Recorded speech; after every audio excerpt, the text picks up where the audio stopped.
Hi, it's MC of Healthy by George, and I'm here to give you a health update with using the GLP-1 drug mounjaro. So I've been on mounjaro for about, I would say, August. I started late August, so almost 9 months. Yeah, almost 9 months. And truly, I'm almost at 40 pounds at a weight loss of 40 pounds, which is tremendous because it had taken me, prior to that, it took me like 2.5 years to lose 40 pounds. So I started very heavy, and now I'm closer to being under 200 pounds than I've ever been in almost 30 years. So I really, truly have benefited a lot from the use of mounjaro. I think the trouble is that the side effect of constipation still bothers me, and every now and then some heartburn, but not terrible. So, it's always a concern when you're taking some kind of a drug every single week, but for the first time, the benefits are definitely outweighing the negatives. The other thing that was really wonderful is I was reading about how this drug really helps with cardiovascular disease, which runs in my family. And I've already seen a major reduction in my blood pressure. In fact, I'm kind of having to watch it to see that it doesn't go too low, which is great. And I think, for me, that's really what I want to have, is I want to have a healthier body. I want to have an ability to move better and not have so much wear and tear on my joints, because right now I'm having joint problems with my left hip, I'm having joint problems with my knees, and yes, it was a lot because I did fall a lot in my teens playing basketball. I did fall some, during my performance years, which isn't great. And, I guess being heavy for so many years, it takes a toll. And I really don't want to run the risk of growing older with all of the things that being heavier comes with. It has a risk of cancer, it has a risk of heart disease, it has a risk of joint problems, and I really truly want to give myself the best ability to grow older and still be functional. Now I've got a long ways to go still, because I need to increase my muscles, because as I'm getting some weight loss, I can tell I'm losing some muscle tone. So I'm trying to be intentional about lifting some weights and more involved in weightlifting. And I loved it today. I was listening to one of the podcasts. I think it's Rhonda something. She's a physician that talks about exercise snacks.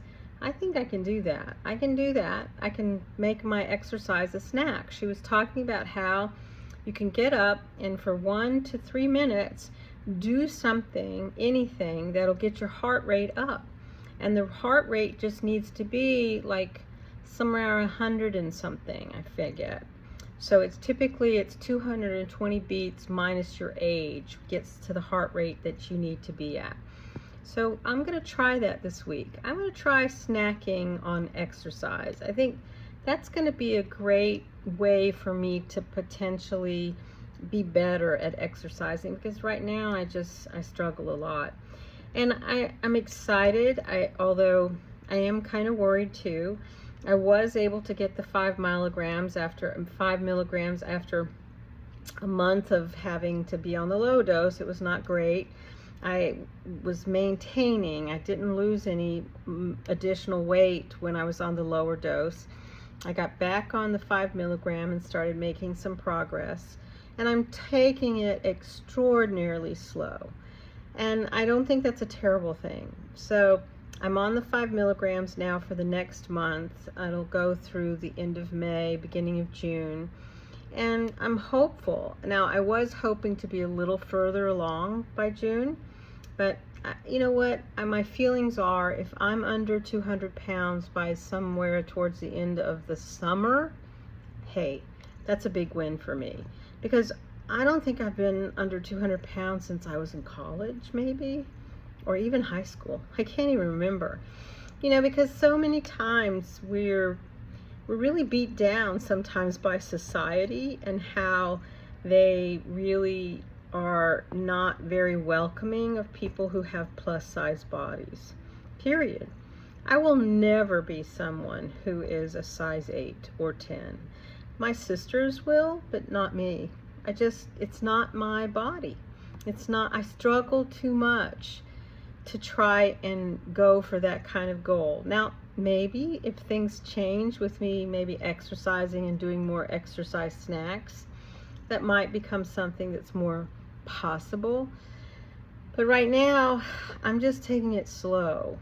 And I'm also happy to see in the news, I was looking at some of the things that the medical professional is concerning, is that, now that we kind of understand that being overweight can be a disease, that they want to rename this word obesity. I think that's a good idea. I mean, seeing that in my medical chart is so frustrating.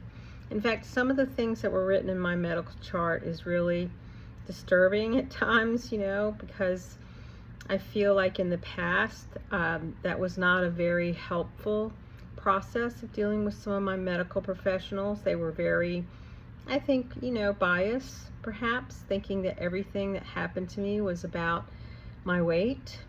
I especially feel that a little bit about my doctor who was helping me with my orthopedic when I had to have my right hip replaced in 2017, And listen, although I know he had a weight problem too, but he had a better, he's a man. Sometimes men, they just have better hormones for trying to getting thinner.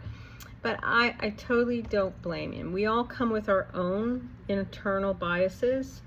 And I think even myself, I have my own internal bias about my own behaviors and thoughts about my body and thoughts about how I am in the world. And I have to work with it. I work with my thoughts and reframing my negative thoughts, reframing my feelings about how I feel about my body, how I feel about my visual appearance. Doing this video, on YouTube, this channel, and doing some of the postings I have in the social media world, hey, it has really, it kind of has done me in a little bit, but I'm helping myself by reframing it.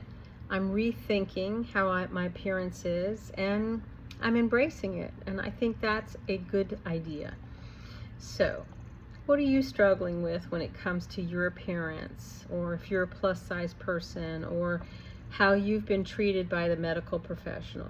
Are you on a weight loss journey and working with some of these GLP-1 drugs and feeling, a bit challenged that there might be no drug for you in the future? You know what? They're going to get it fixed.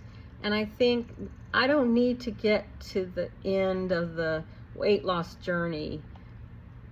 I would like to do it sooner than later, don't get me wrong, but if I need to take a little more time, have to go down to a lower dose, or stay on this dose, 55 milligrams, or whatever becomes available longer, I'm okay with that. Because maybe I'm one of those people that has to be on this drug till I die or for life. Or maybe I have to do some kind of maintenance, because I did read one of the studies that came out that said people were really good at keeping their weight off for over 2 years. That's a good sign. So I'm hopeful. I hope you're hopeful too. So check me out. This is MC of Healthy by George. Don't forget to subscribe, ring that bell, click the like button. Listen, I just would love for everyone to be supportive so that we can continue to share about our health as we get older, about our well-being, because it is a mind, body, spirit process as we get older. So check me out. It's MC of Healthy by George. Bye-bye.